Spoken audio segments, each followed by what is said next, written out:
Hey guys, if you can think about how you found this podcast, maybe it's on Instagram or TikTok, maybe someone shared it with you. I don't run ads for the show or have sponsorships, so the only way this grows is through word of mouth. If this was valuable for you in any way, my only ask is if you could share this with someone who you think would help their investing journey or business. Thanks a lot, and let's get to the episode.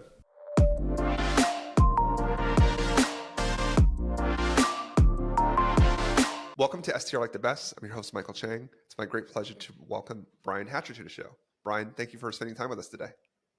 Thank you for having me, Michael. Excited to be here. Awesome. I'm looking forward to our conversation. So, Brian, I'd love to start the show by just giving you an opportunity to introduce yourself. My name is Brian Hatcher. I am the founder of Elite Escapes, which is a timeshare arbitrage company. We currently have just around 300 units under management. We operate in 19 states, Hawaii, Mexico, the Caribbean, and Fiji. I also own where I operate here in Atlanta and am focused now on development of unique short-term rentals. Awesome. Timeshare arbitrage is something new, and I'm really curious about learning more about it. We'll definitely explore that topic in depth over the next 30 minutes and the new units that you're creating. Before we go there, I'd love to hear from you. Do you have a memorable short-term rental guest story that you'd like to share with the audience? But probably one of the most memorable guest experiences that I had was a guest who got me a gift. They were owners of a very unique distillery, and they were trying to expand their operations. And they actually brought me multiple cases of this vodka that they produced. And what's funny is on the front end, they were probably one of the most almost annoying guests in terms of the number of questions and things they were asking, but it all made sense when they arrived with boxes and boxes of inventory from their business. They were very particular about the kind of place they wanted to stay at. They wanted to make sure it was safe, that they had somewhere to house all this stuff. So I was nervous before they came, but after they came, they actually ended up being the best guests I've ever had and left one of my best 5-star reviews that I've ever had on a property. That's awesome. It's a great story. Sometimes the most demanding guest can turn out to be your best. Always going to try to, we always do, even when we have annoying guests or guests that seem very needy, just try to put yourself in their shoes, ask a lot, answer their questions, be helpful, and hopefully they turn out to be these really cool vodka producing people and not one of the other the other types that just drive you crazy. Absolutely. Why don't we dive right in? We were talking before we came on today, and you're telling me about these new unique stays that you're creating in North Georgia. Maybe just spend a minute and kind of just talk a little bit about what you're doing in the mountains of Georgia. Yeah. As I continued on the short-term rental journey, started trying to figure out where I wanted to pivot and move next, and recognized, especially with the overhaul of Airbnb's website and with kind of the types of stays they've been promoting, that unique short-term rentals is really where the market is moving in terms of what's top of the market and what's really performing well. And so taking that into account, I was like, okay, I want to move into that space and see what it's like and start learning it, because I feel like ground up development and construction is a gray area when it comes to most real estate investors. We typically work with the asset after it's built. But so now I did some research within some mountain areas, found a nice pocket market where it looks like unique cabins do very well. And so I've searched for some land up there and found just over 7.5 acres on a mountain ridge with some nice rolling hills and mountain views. And we're going to be developing between 5 and 6 unique glass cabins. We're going to have really nice mountain views, lofted bedrooms, and try to just provide that nice, secluded, luxurious mountain experience for all of our guests up there. So really excited about this. And I think it's going to be my favorite project in the short-term rental space moving forward. Oh, that's really cool. Why don't we double click on that? So when you said you were looking at, and I agree, the more unique stays are definitely being highlighted, and I think we'll do very well. So let's just talk about the research, and then I think the research and the financing and the construction phase. Let's break that down. When you were doing research, like what landed you on this particular area? Like That's a great question. 7 acres. Yeah. Like what was your process? Yeah. So initially I started with, where do I want to invest? And I knew specifically for construction and development, I wanted to be in an area that at least was somewhat close that I could check on. So that kind of limited, which I like. When less options breed less regret, I think. So being forced to find a market that was within a couple of hour drive that made sense. And after really nailing down some of these markets in North Georgia that I would consider like tier 2 vacation markets that you can't really fly into, they're driven heavily by their tourism and attractions that they have, that they're going to be very short term rental friendly. They typically have a lot of strong anchor amenities in that type of market, whether it is really nice hiking, wineries and distilleries, lakes, rivers, tubing, those types of things, which this particular market has all of the above. And they have a lot of repeat types of visitors. So when you start to analyze the properties in that market and you even look at some of the reviews, you notice that people say things like, our family comes here every single year, or we love staying here every fall. So you know that they're going to have a consistent inventory of potential guests that you can serve. And that's where I started in terms of trying to identify the market in which I wanted to invest in. Got it. And is this the Blue Ridge? Is it Blue Ridge Mountains, or I mean, just broad? Like what? Yeah, this particular area is Dahlonega. The Blue Ridge Mountains do run all through that North Georgia area, but not specifically the city of Blue Ridge. Gotcha. Okay. And then so that's great, right? Like, good amenities, people go there a lot, long-standing history, so the regulations don't change on you. Were there like certain websites, data sources? Like, how did you collect the data to give yourself comfort? Sounds like you're in Atlanta, so is it because you grew up there, you know the general culture and the vibe, or were there some more hard data that you could point to qualify your decision? Yeah. So I started with AirDNA, and knowing that I wanted to create some unique stays, I filtered down and looked at within these different markets that I was trying to identify and invest in North Georgia, would just filter down to what the top properties are specifically for studios and 1 to 2 bedrooms. Because I wanted to see the smaller, unique, almost tiny home-ish type of stays and see what they were producing. And then as I found the links to those listings through AirDNA, I was able to start to identify and save more of those types of listings within that area. And then I actually leveraged a tool by RankBreeze, which allows you to look at the specific, they have an extra add-on within the suite of offerings that they have that lets you dig into the revenue of what a property is producing and forecast out based on its current bookings, how much money it's producing and will produce in the coming months. And so after I had like a wish list of these unique stays in North Georgia, I started getting more granular and seeing just how much they were producing and realized that you actually didn't have to have a 6-7 bedroom home to make over 100K. You just needed something very unique in the right market, and you could have a 2 to 3 guest maximum and do the same kind of numbers, which is what really pushed me into that space head first. That's great. If you don't have to deal with 10, 15, 20 people consistently to earn that kind of money, I think it's always helpful. Our stuff's big. My inventory is all pretty purposely middle of the fairway. People come in, they'll bring their families in, but we don't have anything like that. So actually I'm really curious on how you like designed and financed it. So that's actually interesting. Most people talk about using AirDNA, using even Price Labs has their market research tool. Few people have actually mentioned the RankBreeze tool. What did you, and I know AirDNA actually also has revenue forecasts.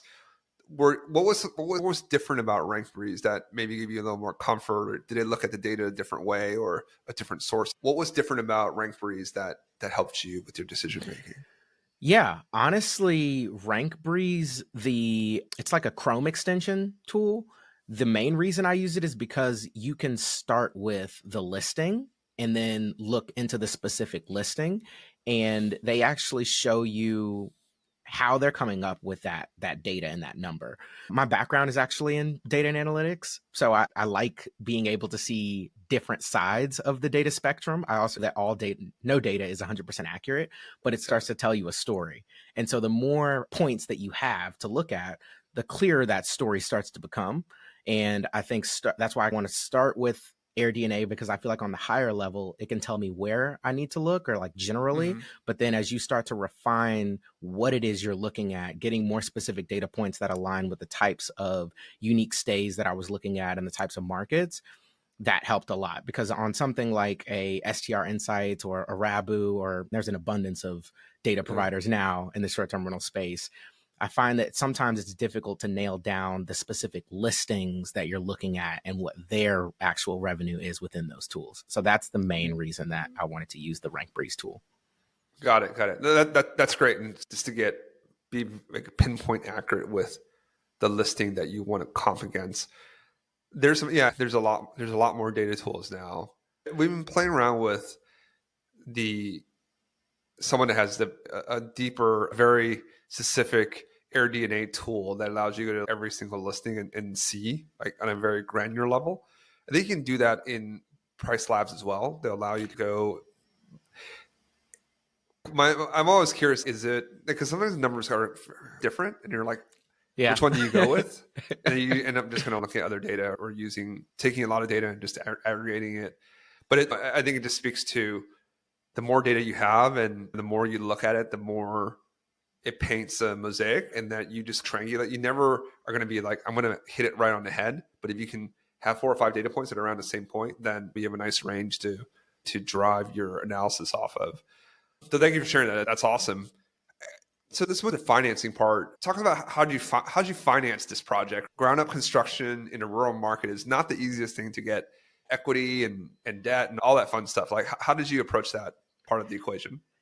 So there's two sides really when it comes to the financing aspect, and there's two ways you can go about it. And I've gone down both paths. The first path is you can just completely get a loan, a construction loan. There's multiple products, but they're a really good product that I believe is offered through Fannie Mae with one of the lenders that I worked with, allowed you to wrap the cost of the acquisition of the land as well as the construction of the very first unit all under one loan.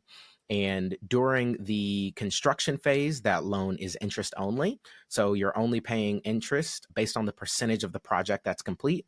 So if that interest rate is like 7-8% and they've completed 40% of the project, you'd only be paying that 7% on the 40% up to that point. And then it will convert to a traditional mortgage once the construction is complete, and they allow a one-time rate float down from when you started the construction phase. Okay. That product is very helpful, especially if you leverage that with a strategy of what's called a partial lien release, which if you do this right and working with your seller on the front end, you can actually subdivide your land pre-closing, working with the seller, getting a survey done, getting that drawn up, sharing those plans with the county to make sure that the subdivision that you're proposing aligns with the different county rules. But then what you'll do is essentially buy one of those parcels of land at an inflated price. So let's just use round numbers of 100,000. You'd buy that one parcel for $99,998, and then the other two subdivided parcels for $1 each. Doing that at the closing table will allow you to basically have 3 parcels of land, even though you're purchasing one parcel with that loan, so that once you finish construction of that first building or unit that you're doing, you can then refinance that construction loan into a full mortgage and then leverage the equity within those other 2 parcels to get additional construction loans to then not have to put any additional cash down and start building. The only problem with that specific strategy is speed. You have to go slow because you have to wait for the process and the seasoning to actually get those different loans.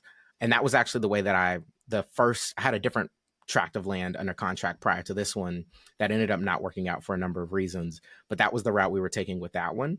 And another way you can do it is actually to just outright buy the land cash. Mm-hmm.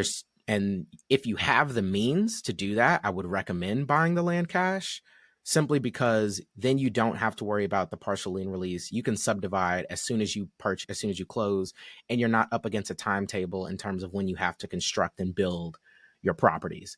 And you still have that same equity that you would if you were just to purchase them with a loan. However, you then can leverage whatever the cash payment was to just get a construction loan, similar to a down payment. So you don't actually lose any of that capital. It's just now leveraged as equity. Got it. Wow. I come from a finance background. That's very sophisticated, but I definitely can see the value in that. That's a lot of way to have the government on your side there. That's that's really smart. But look, there is about like the value of time and speed, right? Like I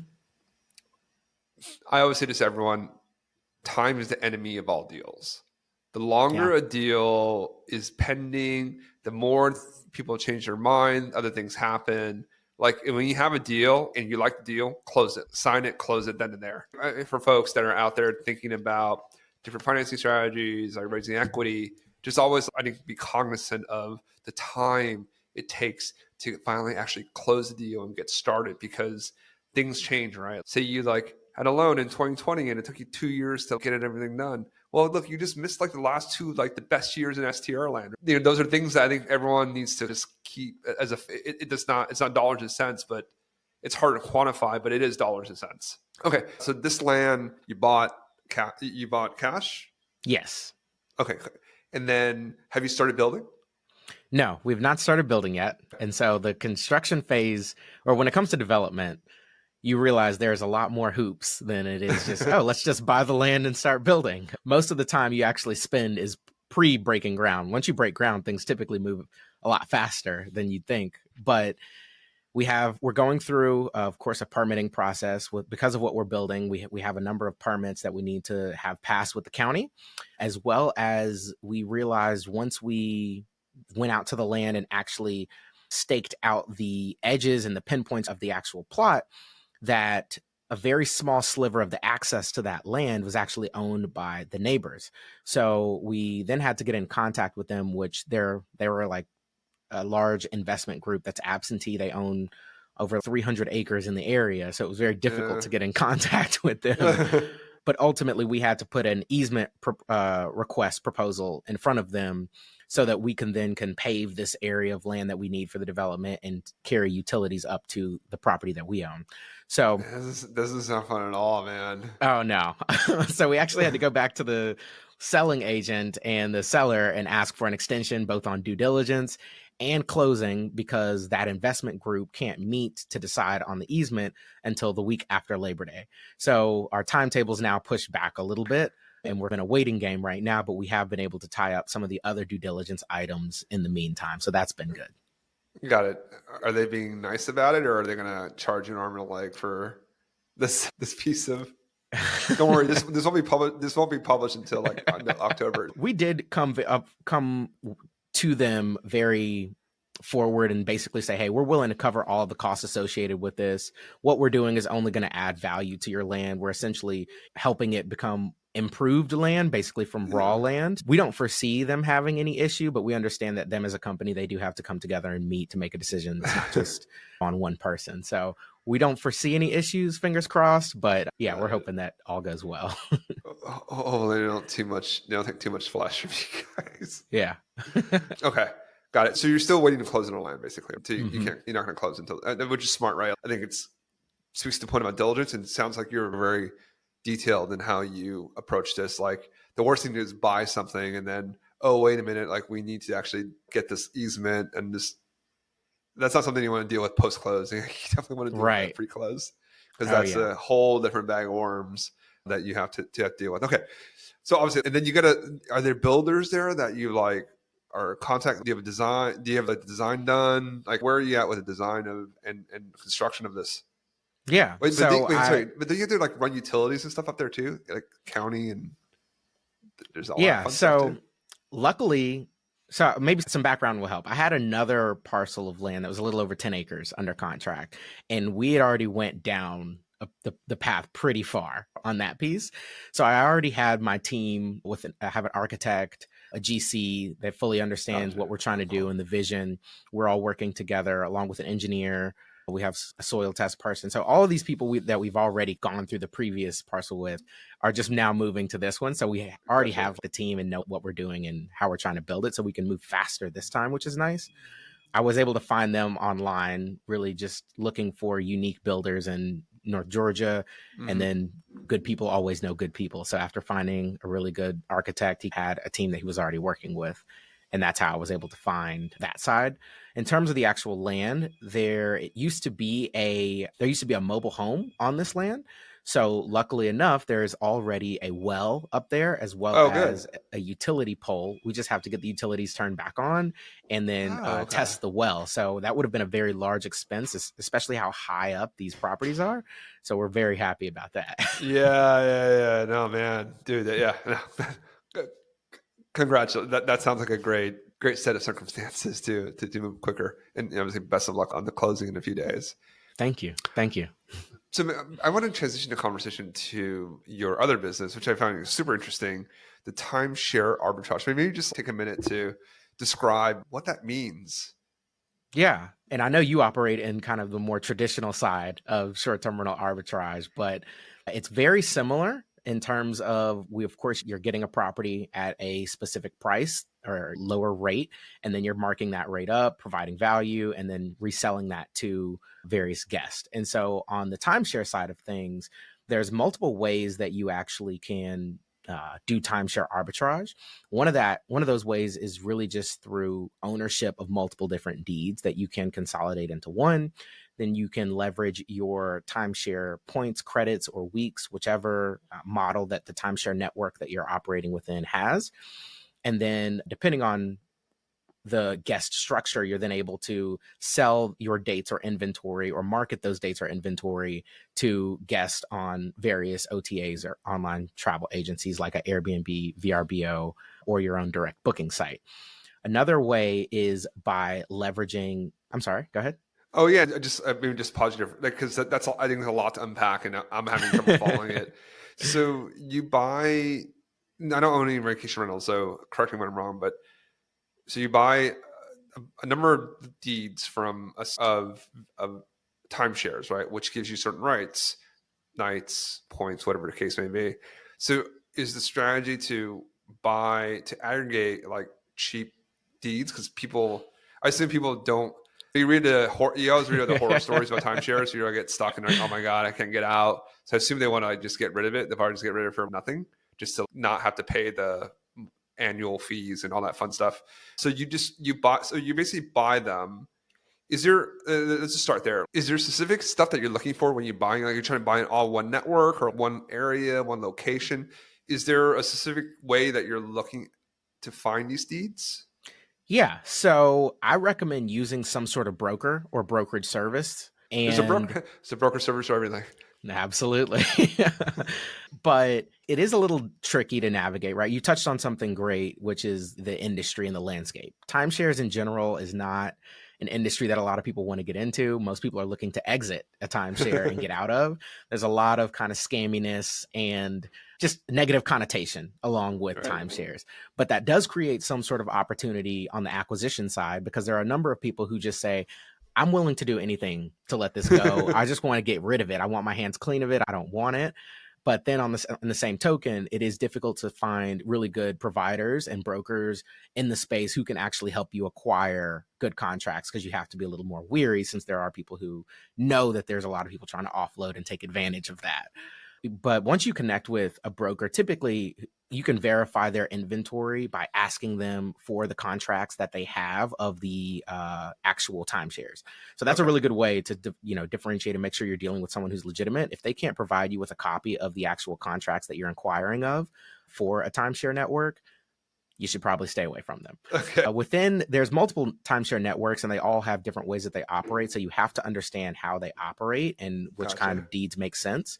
Most of the time you want some type of deed that is going to give you multi-property access within their network, not specifically tied to one resort, unless that resort has crazy demand and is just a really good area. Then I'd be open to being in those areas. And when I say crazy demand, I'm talking about your like Hawaii's, your really premium vacation destinations. Like Disney World, right? They're always Gotcha. Yeah. Okay. So you buy. So you there's a certain way to do this. Certain people that you talk to, but you want to be intelligent in aggregating these deeds, and then what's the next step? So you have, I don't know, like 10 deeds. You have 1,000 nights. Like, how do you actually go and now find guests for these stays? Do you have certain blocks of days? Is it like I only get December, or do you have 1,000 points and like December 25th is like 1,000 points and January 2nd is like 5 points? How does that work? Yeah. So every network has different, I would call them like credit charts or weeks charts, points charts, that can help you really understand. And I recommend looking into this prior to purchasing, because then you're going to understand just the value of how many points you're actually getting within a specific deed, right? Because something might say 300,000 points or Wyndham points, for example. Like, I know 300,000 Wyndham points is not a ton, but that might sound like a ton Uh, to somebody. okay. Whereas like within a different resort network, like a Marriott Vacation Club, where 5,000 points within MVC is actually that's not a bad amount of points. So it's all relative to how they redeem in their credits and point charts. And so I think it's important to understand that on the front end to see if a deal makes sense worth acquiring, because then you'll have a better idea of the types of stays you can get. And most of the time with a multi-property type of deed, you have access to availability sometimes 12 to 18 months out with your points. And then you can start to see, okay, I could market these various properties, or I have access to these properties. Maybe I can identify which of these units make the most sense in terms of marketing and in relation to my points, so that I can get the highest return value, right? Because you're ultimately Okay. converting those points to cash. But the beauty within the timeshare industry is you get those points every single year. So even when you pay up front, hopefully you're getting a deed at a good cost. After that initial acquisition cost is it. Then you get those same points renewed every single year. So your return on those points is going to go up over time, because you're not paying that same acquisition cost, but you Oh, do still gotcha. have the ability to use those points and turn them into cash each year. So it sounds like frequent. So these are like frequent flyer miles or like credit card points that like you need to understand like the different rules that like they okay, got it. So that's great. There's a lot of value there, right? You have to really understand like redemption and restrictions and all that fun stuff in order to like understand the value of what you're buying.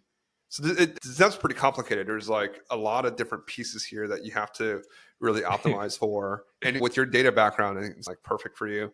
Is it something where actually back to the vacation rental point, or sorry, timeshare rental point, Mm-hmm. don't they have to pay like an annual fee?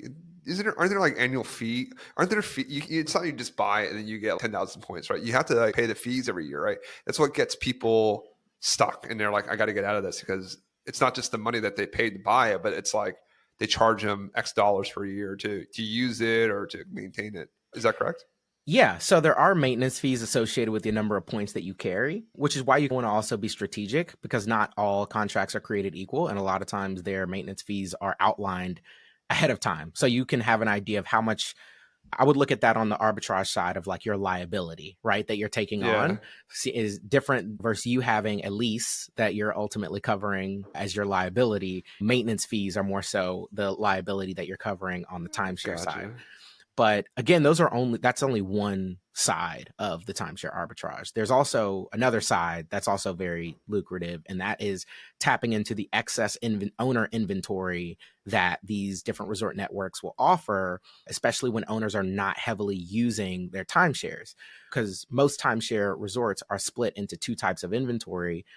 Generally within whatever the covenants or rules were when they established the timeshare network, a portion of that inventory is dedicated to owners and owners only. And then a very small portion of that inventory can just be sold to the general public. A lot of times there is a discrepancy within how much owner inventory is actually being used, but because that amount is being subsidized by those maintenance fees, it's not that big of a Mm, deal to that resort. But they will then offer every now and again access to those units, typically at a cash price. And that's where you can scoop that inventory up and also add it to the inventory that you can leverage with your points to also market and make an mm. additional revenue. Got it. Got it. That's cool. There's so many different layers to this. That's fantastic. No, that's Yeah, we great. do a And I little think, bit of everything. yeah, no, that's great. But I think it's if you can really, so it sounds like just really understanding the rules, really understanding like what you're buying, the properties, and then there's a lot of opportunities where this is either misunderstood or has pretty negative connotation to. But there's a lot of value there if you can just like peel back the onion and really understand like where the value is, because no one's looking at it because it's such a it has a certain kind of veneer to it that most people are like, I don't want to deal with it. That's great. Remind us again, how many units or how many units are you managing? Like, what's the size of your timeshare arbitrage portfolio? Yeah, so our inventory does change a lot of times in relation to that second side of what Mm, extra bonus inventory we get, but we typically hover around 300 to 320-ish units live most of the time. got it.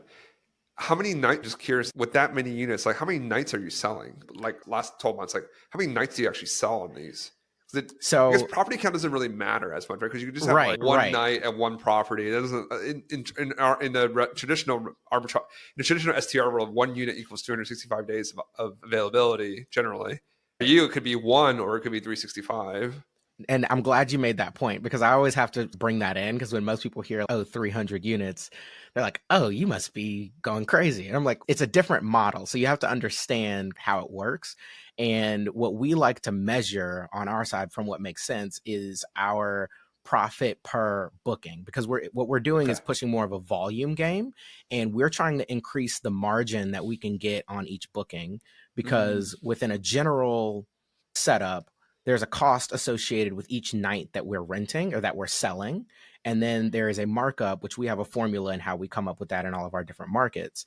And so the goal is to expand that difference, or what the arbitrage is, over time. So let's say, for example, we have units in Austin that are renting, or that we're able to purchase at $65 or $70 a night. Let's just say $70 a night. And then we're able to then resell those nights at $120 to $130. So we're going to be looking at a $50 to $60 a night profit. So if someone stays 3 to 4 nights on top of the cleaning fee that we add in, we're looking at anywhere from $200 to $300 in profit for that specific booking. And then the way we try to hack for additional revenue on the cost side is we leverage a middleman all the transactions with a business travel card, since we're purchasing so much travel every single month for the operations. And then we're able to get 3% of that back in points that we can leverage in any type of way. Got it. Okay, cool. So you get a rebate back from the credit card. That's smart. Yeah, the nice way to build your margins, and that's on the full, and it's all on the full reservation value, not just the profit. So that's a nice little hack there.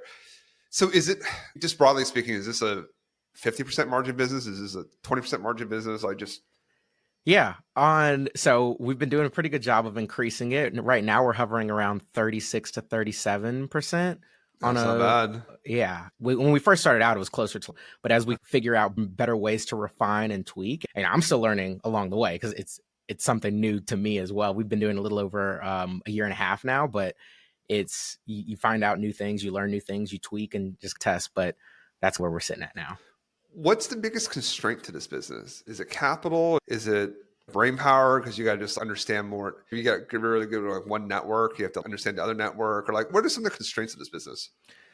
I would say the biggest constraint is your access to inventory and being able to forecast, because and that's part of the reason that I'm pivoting into primarily development, because the key pieces of this business that you own, you're not in control of. For example, we had some really, really good inventory. We had some really awesome destinations that we got that were accounting within maybe like within Hawaii and the Caribbean. We got tons and tons of units out there, and they were just selling like hotcakes. And we saw our revenue almost double what we were used to in 1 month. Nice.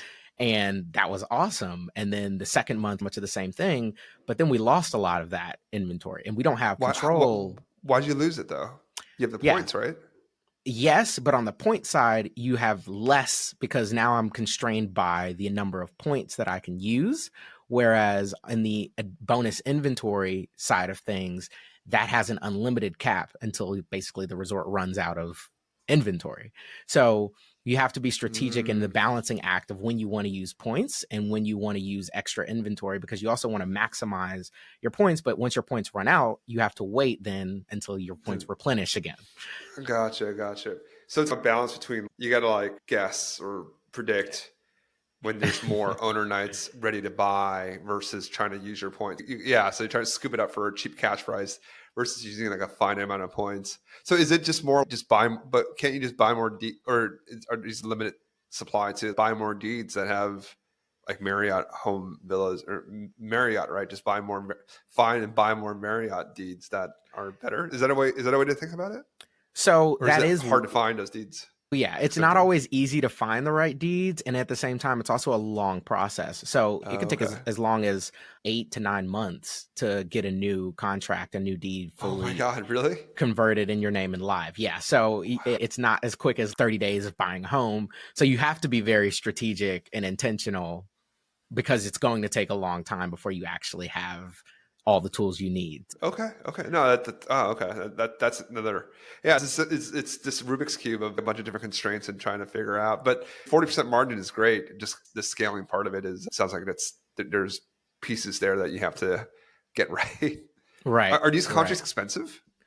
They can be as little as $500. They can be as much as $10,000. It really Okay. varies on the secondary market. A lot of it is Gotcha. dependent upon is the owner aware of what they have and how much. I think it's very similar to almost finding a deal in real estate. Sometimes people it need to get out and they have a pain point, and so you can provide a solution. Other times they know what they have and they're trying to sell something for a profit. Okay, got it. Okay, cool. Thank you for sharing that. That's I think there's always these like really interesting pockets of opportunities within short-term rentals and real estate. And if you can understand and unpack a niche, then there's definitely money to be made there. So congrats on finding this like really cool niche. As we wrap up the conversation, are there any lessons that you pull on your journey for new investors that are listening? Like, what are some Brian's top 3 picks on like how do you get off the starting line? How do you get off the starting block? Like, how do you just get started in this?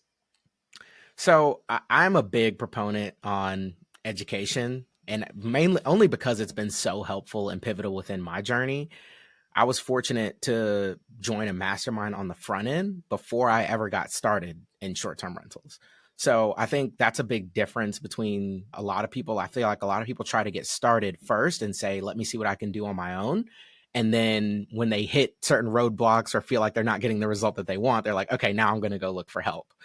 But getting that help on the front end will streamline your journey and your process so much more, because you're able to set the foundation for what it is that you're trying to build. And then you have a support system and community around you to help you along the way. That is my number one piece of advice to everyone that I try to talk to. It doesn't matter who that community is or who hosts that community or where, but make sure you find some solid group of people that you can trust who look like where you want your journey to be in the future, and then follow them, because that will help you far more than just trying to go on your YouTube university and you Googling your way through it. Like in today's day and age, we don't have necessarily an information problem. We have a quality of information problem and application of information problem. And there's information is abundant, but how do you discern the quality of it and how to apply what you're learning in a real life scenario? And I think that's the benefit that you get from joining a community, a mastermind, or a program. Yeah, no, that's a that's a fantastic point.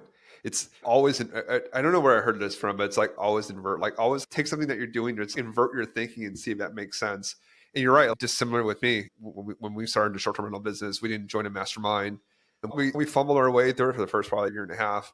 And then we met some people that were where we wanted to be. And then we exchanged value, and it's helped us a ton in our journey. Had we had that in the beginning, taking your advice at the beginning, I think we would have been a lot faster. We would have accelerated a lot faster in our journey. Maybe we would have been, but who knows? Like maybe it would have been further, maybe it would have been further back. Maybe it would have been like really big during COVID, and then like when it completely got crushed. I think things always happen for a reason too. But yeah, I think the value of finding, to your point, a community of people that you just identify with, that you like, that you resonate with, you have shared learnings or shared background, whatever that case may be, whether people that will care about you and want you to succeed without like an immediate return, right? They're just like, hey, I want to be helpful. Like Brian's a cool guy, Mike's a cool guy. Let's help him, and he'll contribute back to the community. And that's a great way to look at business and look at life.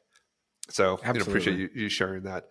And then my final question is, within this community, and the business is a team sport, and we're never alone on this path. What's one of the kindest things that someone's done for you along your way that's been really instrumental to your growth? That's a really good question. I'd probably say the kindest thing is probably offering accountability. I think having accountability between you and someone else, especially who's trying to achieve the same goal, you don't realize just how valuable it is until you've had it for a little bit and you realize how much it's pushed you and kept you on track and kept you focused. But not a lot of people are willing to offer being that maybe accountability partner or to hold you accountable and really stick to it. And it's something that's extremely valuable and overlooked. I feel like when just the game of business in general, having Yeah. people who are going to hold you accountable and keep you focused on what you said you were going to do and how you said you were going to do it has an unlimited return. Honestly, it's a tremendous value. And I'll share mine. May I ask, who is your accountability partner? Yeah, Ruben is actually my accountability partner. Shout out to the guys over there at Invested Talent and Invested Escapes. Love them. Yeah, shout out to Ruben too. He was my first ever podcast. When he was living in New York, we met up, we had lunch. He's like the best guy ever. I love Ruben. So folks that you're listening to this, check out Invested Escapes, check out Ruben's podcast. Like the guy is a wealth of knowledge and one of the best people that you can meet. My accounting partner is my wife, actually, Liz. Like we started this business together. Accountability on a lot of different levels, but definitely on the business side, just holding each other accountable for what we said we would do and our shared goals together. One thing that we always do every year is we have a goal setting session at the end of the year, usually in December, where we like map out, where we like look at what we did current year, like how we mapped to last year's objectives, and then look at the next 6 months. And then we'll do that in the mid-year, just like a quick review and like how have we done. And it's just always really fascinating. We'll go back and look at 2017, 2018. We're like, wow, like that was stupid. We're like, we didn't do anything here. And then just seeing the evolution of what the plan was and where you are now. And it's never like what we thought in 17 has nothing to do with what we do now. But I think having that roadmap and holding yourself accountable to that, to something, and going through that thought exercise of planning a year ahead and looking retrospectively, I think it's extremely helpful. And that's something that anyone that's like listening, when you have an accountability partner, a great way to write down on paper what you're accountable for, because then you can go back to each other and be like, hey, you said you were going to do this. What have you done towards that goal? And then if you have passed that, great. If you haven't, then like lessons for next year's session. But that's great. It's great to hear it, Ruben. Great dude. Brian, very, very, thank you very much for joining me today. It's a great conversation. And thank you for sharing all your insights. Oh, actually, before I go, what's the best way for people to find you? Yeah, you can definitely connect with me on Instagram, Facebook, all of the socials. At The Real Estate Hacker is my @name or my username. And then you can also, I host monthly coaching calls, free. They're just really for anybody who wants to connect, learn, ask questions. You can click the link in my bio to join that. Perfect. And in the show notes, we'll have a link to Brian's Instagram. Please give him a follow and take advantage of his weekly or his coaching calls. I think those are always very, very helpful. And Brian, thanks for offering that to the listeners here. Look forward to getting updates on your construction project, and we'll say all the best to you and your family on all your very cool business ventures. Thank you. Thank you very much. Thank you for having me. I appreciate it. And good luck with you guys too. I'm excited. I love watching your posts and your videos on your huge arbitrage business. It's definitely inspiring. So keep it going, man. Thanks, Brian. Appreciate that.